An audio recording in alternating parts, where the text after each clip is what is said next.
6장 9절과 10절 말씀입니다.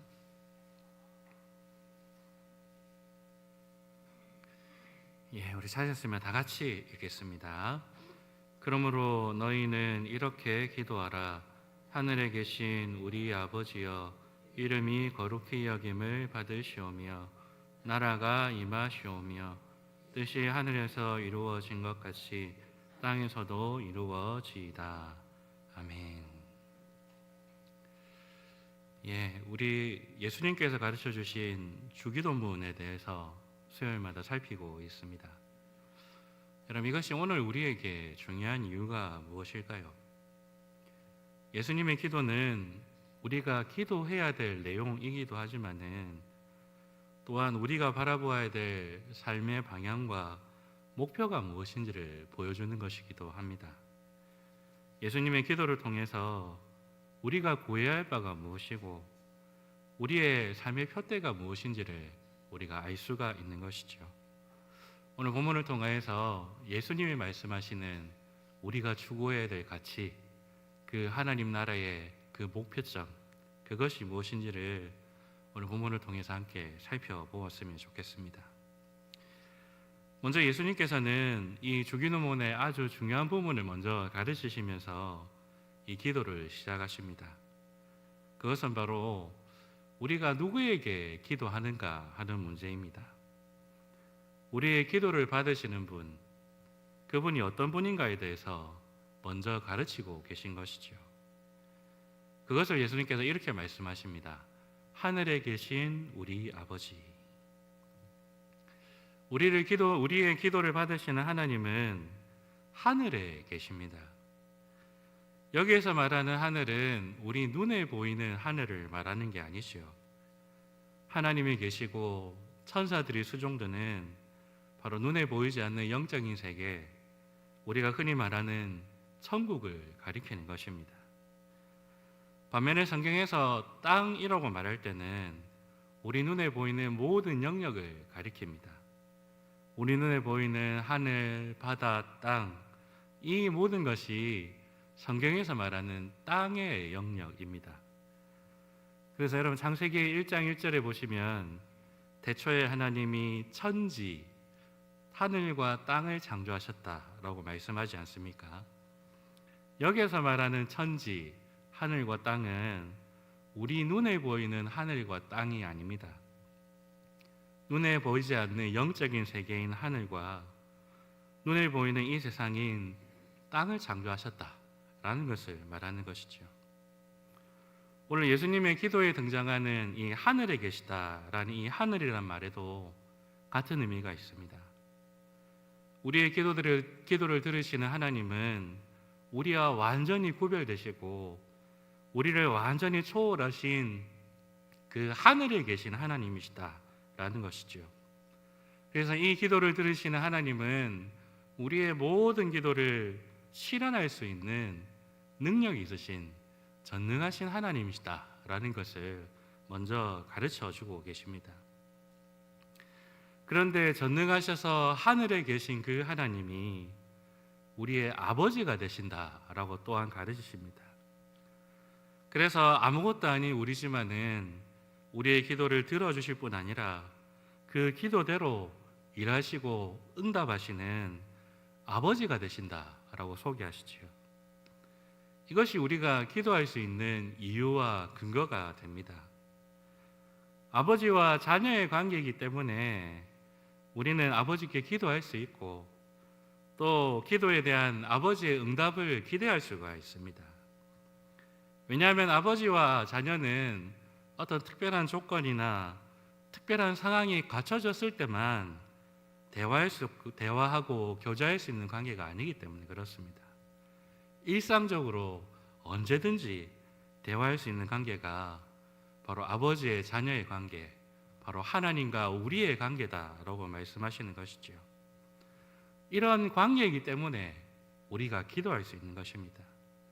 그리고 우리가 드리는 이 기도가 그냥 허공에 외치는 기도가 아니라 아버지께서 들으시는 기도다라고 예수님께서 말씀하고 있는 것이죠. 근데 여러분 여기에서 또 한 가지 중요한 것은 우리의 기도의 대상이 되시는 그 하나님이 나의 아버지가 아니라 우리 아버지라는 겁니다. 이것은 이 기도가 1차적으로는 개인적인 기도가 아니라 온 공동체, 온 교회가 함께 드리는 공적인 기도다라는 것을 보여줍니다. 예수님께서 지금 가르쳐 주시는 이 주기도문은 온 교회가 함께 드려야 되는 기도이다라는 것이죠. 그리고 처음 말씀 제가 드렸던 것처럼 기도는 우리의 삶과 연결이 되어 있습니다. 우리의 삶의 방향이 어디에 향해 있고 우리의 목표점이 무엇인지가 우리의 기도를 통해 드러나게 되어 있습니다. 그러므로 예수님께서 교회에게 기도를 가르치신다라는 것은 이 교회가 함께 기도해야 될 제목만 가르치시는 것이 아니라 온 교회가 바라봐야 될 표대, 온 교회가 우선순위로 정해야 되는 중요한 가치, 그것이 무엇인지를 말씀하시는 것이기도 하다는 것이죠. 그러므로 주기도문은 온 교회가 한 목소리로 하나님께 올려드려야 되는 기도입니다. 그리고 온 교회가 나아가야 될 사명과 그 목표를 보여주는 나침반 역할을 합니다. 그러므로 주기도문은 우리의 기도이자 우리가 나아가야 될 방향, 교회가 추구해야 될 참된 가치가 무엇인지를 보여주는 그런 표지판 역할을 하고 있는 것이죠. 그러면 여러분, 우리는 이 주기도문을 통해서 기도하고 바라보아야 될 그 가치가 무엇일까요? 이것은 이어지는 간구의 내용이 그것을 잘 보여줍니다. 우리 9절과 10절의 말씀, 예수님께서 하늘에 계신 우리 아버지여 라고 가르친 다음에 이름이 거룩히 여김을 받으시오며 나라가 임하시오며 뜻이 하늘에서 이루어진 것 같이 땅에서도 이루어지이다 라는 간구의 내용을 알려주십니다. 우리 지난주에 이미 이름이 거룩히 여김을 받으시오며 라는 간구가 어떤 의미인지를 살펴보았습니다. 그래서 오늘은 오늘 본문 10절에 나와 있는 이 간구의 내용을 가지고 함께 좀 살펴보기로 합니다. 예수님은 나라가 임하시오며 라고 기도하라고 명령하십니다.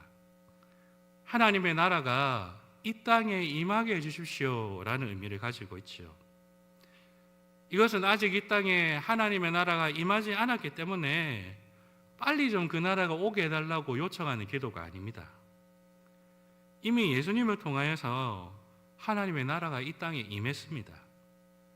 세례 요한이 천국이 가까이 왔다 회개해라 외쳤죠.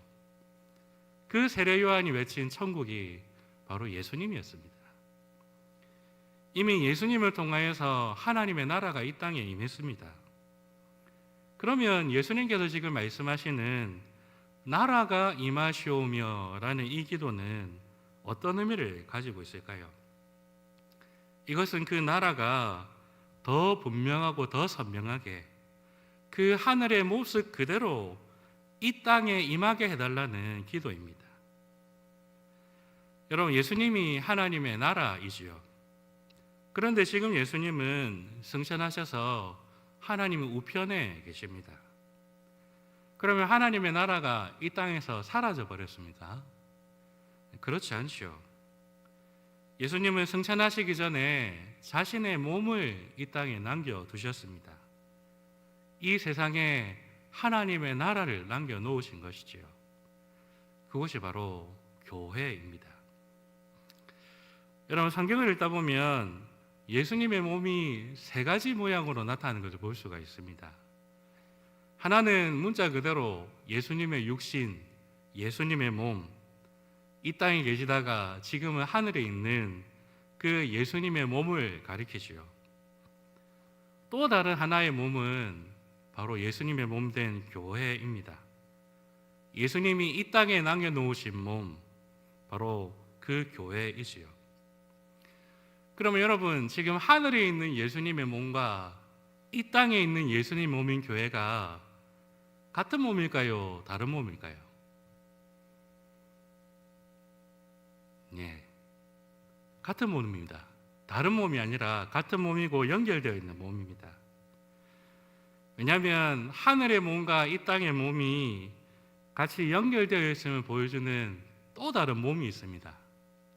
그게 바로 예수님께서 성찬으로 주신 예수님의 몸이지요. 성찬에서 우리는 예수님의 살과 피를 먹고 마십니다. 즉 예수님의 몸을 먹습니다.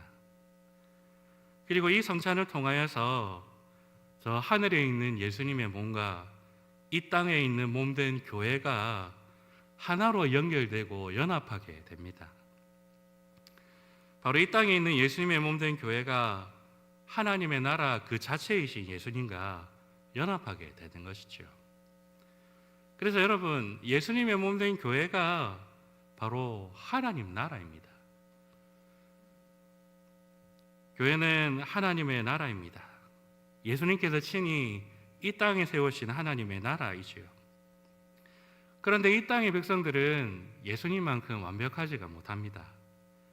너무 연약하고 자주 넘어지기 때문에 하나님 나라의 원래 모습을 가려버리고 왜곡시킬 수 있는 가능성이 너무나 큽니다. 그래서 그대로 놔두면 마치 하나님의 나라가 세상 나라처럼 될 수 있는, 그렇게 세상 나라처럼 변질될 수 있는 위험이 항상 존재하지요. 그렇기 때문에 예수님께서 이 기도를 명령하신 겁니다. 나라가 임하시오며. 하나님의 나라가 우리 안에 더 분명하게, 더 선명하게 드러날 수 있도록, 우리의 연약함으로 변질되거나 왜곡되지 않도록 하나님의 모습 그대로 이 교회 안에 구현되게 해달라고 그렇게 기도하라고 명령하시는 것이죠. 예수님께서 가르치시는 이 기도 제목 앞에서 우리는 우리 자신을 돌아봐야 합니다. 우리 교회 안에 있는 하나님 나라의 모습이 얼만큼 제대로 구현되고 있을까? 그리고 이것을 위해서 우리는 얼마나 애쓰고 있을까? 정말로 하나님 나라를 제대로 구현하는 것이 우리의 간절한 목표와 사명이 되어 있을까? 이것을 점검하고 돌아봐야 합니다. 주기도문을 우리의 거울로 삼아서 우리 자신을 살펴봅시다. 그리고 이것을 우리의 나침반 삼아서 우리가 가야 할 방향이 무엇인지를 날마다 점검합시다. 그래서 향방 없이 다름질하는 자들이 아니라 우리 주님께서 말씀하신 그 표대를 향하여 날마다 다름질하시는 저와 여러분 되시기를 간절히 바라겠습니다. 앞에 살펴본 것처럼 예수님의 몸된 교회는 하나님의 나라를 완전히 구현해야 될 사명이 있습니다. 그러면 이 하나님 나라의 온전한 모습은 구체적으로 어떤 모습으로 구현되는 것일까요? 교회가 어떤 모습을 가질 때에 하나님 나라가 제대로 구현되었구나 라고 말할 수 있을까요? 그것을 잘 보여주는 것이 이 다음 이어지는 간구입니다. 바로 뜻이 하늘에서 이루어진 것 같이 땅에서도 이루어지이다 라는 것이죠. 하나님의 나라는 하나님의 뜻이 이루어지는 나라입니다. 하나님의 말씀대로 움직이고 그 말씀으로 살아가는 나라이지요.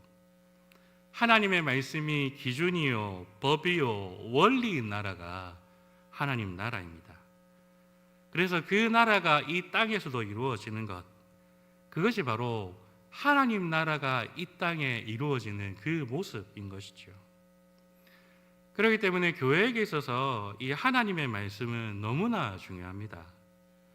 바로 이 교회의 생명이 하나님의 말씀에 달려 있음을 알 수가 있지요.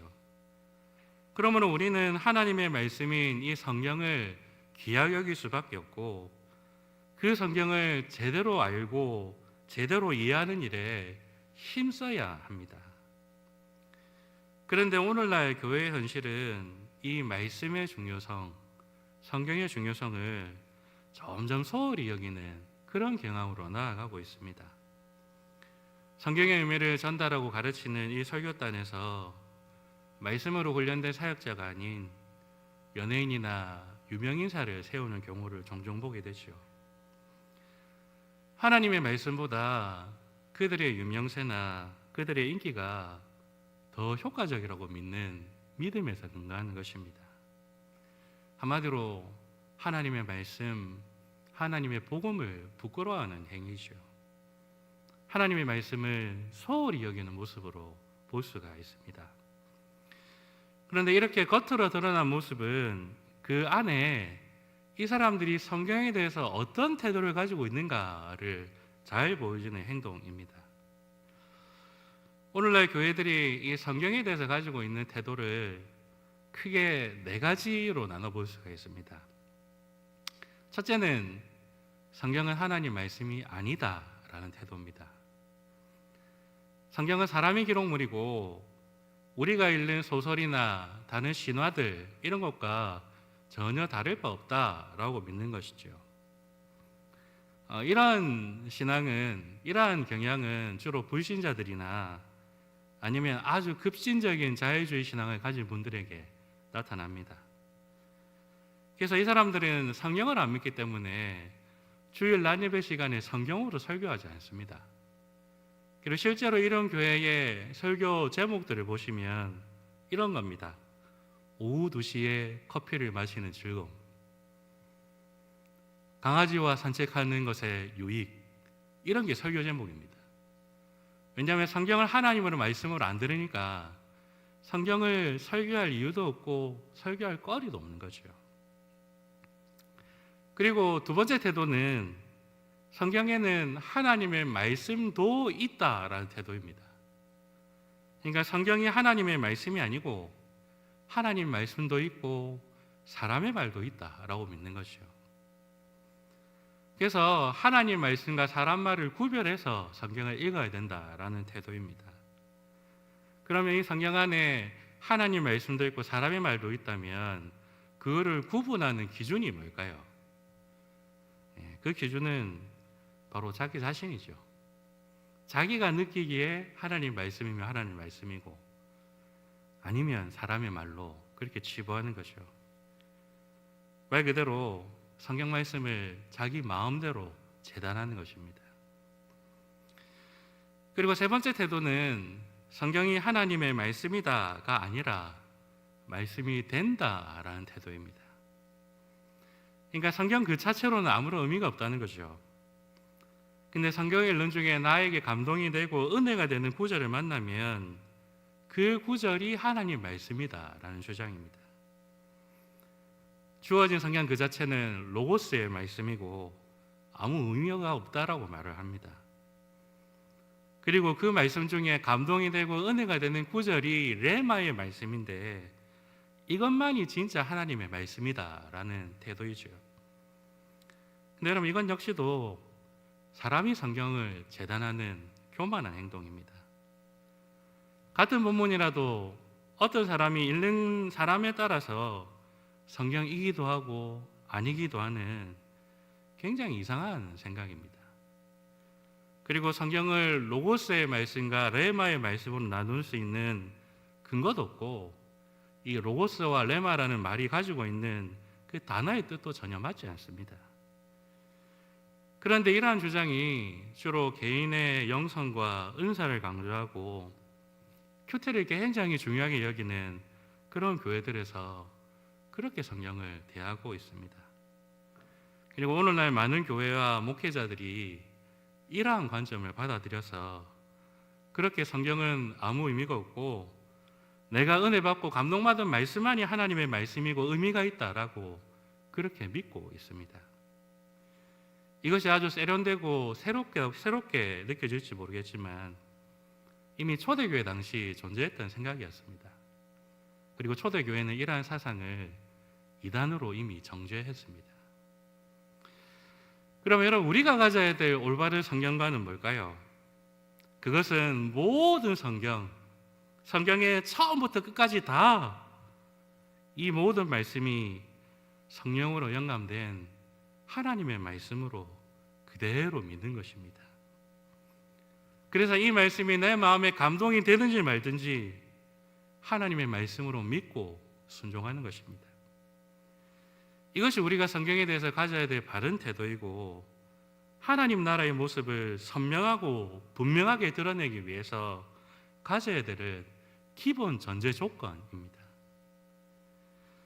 여러분, 교회는 이 땅에 임한 하나님의 나라이고 하늘에 있는 그 나라의 모습을 더 선명하고 분명하게 구현해내야 합니다. 그리고 그것은 하나님의 말씀에 온전히 순종함으로 바로 하나님의 뜻이 이루어지는 그 모습을 통하여서 드러나고 나타납니다. 하나님의 말씀을 잘 이해하고 말씀대로 교회를 세우는 것이 하나님 나라를 이루는 일이고 교회의 사명인 것이죠. 오늘 우리의 시대는 자기 소견에 말씀을 재단하고 말씀을 주신 하나님보다 자기 자신을 더 높이는 시대를 살아가고 있습니다. 하지만 우리는 하나님의 말씀을 순전하게 믿으며 그 말씀대로 교회를 세워나가는 일에 힘써야 합니다. 그래서 예수님께서 가르쳐 주신 이 기도가 의미 없이 중얼거리는 중언부언하는 주문 같은 기도가 아닌 우리의 고백이며 간절한 기도의 제목이 되는 것이죠. 그리고 우리가 바라보고 나가야 될 방향을 끊임없이 보여주는 청사진이 되는 것입니다. 여러분, 예수님의 이 기도가 우리 안에 그대로 실현되는 교회가 되기를 바랍니다. 이것을 위해서 교회를 위해 기도하고 힘써 말씀으로 교회를 세워나가시는 저와 여러분 되시기를 간절히 바라겠습니다. 우리 다시 기도합시다. 하나님 아버지, 주님께서 가르치신 이 기도가 단순히 주문처럼 생각 없이 외우는 기도가 아니라 우리의 간절한 소망이 되게 하시고 우리가 나아갈 될 방향이 되게 하시며 우리가 추구해야 될 가치가 되게 하여 주시옵소서. 그래서 정말로 주님 기도하신 것처럼 하나님의 나라가 이 교회 가운데 풍성히 임하며 하나님의 뜻이 이 교회 가운데 온전히 성취되게 하여 주시옵소서.